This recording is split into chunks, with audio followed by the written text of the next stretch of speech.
Okay, this is now video number 4 for our Think Alouds for our at-home homework assignment eye-hand coordination activities, okay?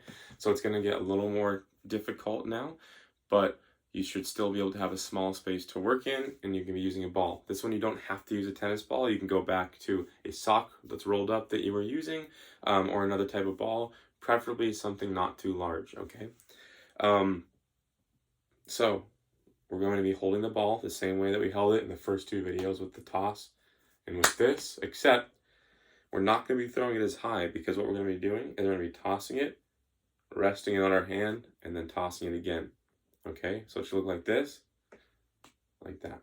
All right, so we're going to toss it up, catch, and then I messed that one up, but that was close. That wasn't too bad. Toss it up, and then flip it again. You'll notice when you're doing this, the ball is going to want to kind of roll off your hand.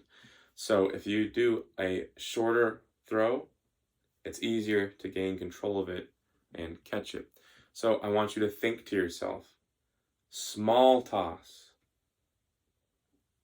lower, small toss, okay? This is going to be the most important thing for this activity, is a small toss and a small toss again, all right? It's going to be really hard to do a large toss like that and a large toss.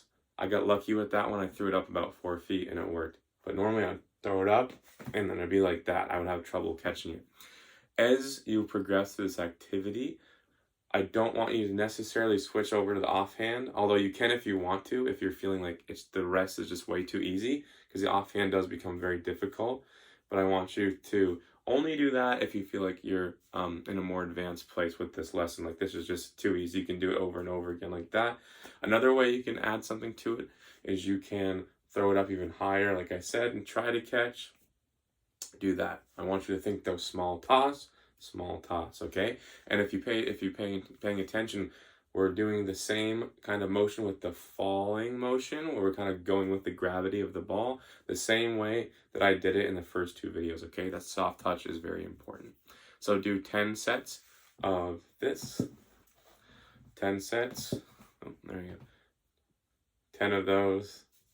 And then if you want to try to challenge yourself, I want you to try to challenge yourself at least with 1. So you can do it just slightly higher, okay? Or you can do it way higher depending on your level.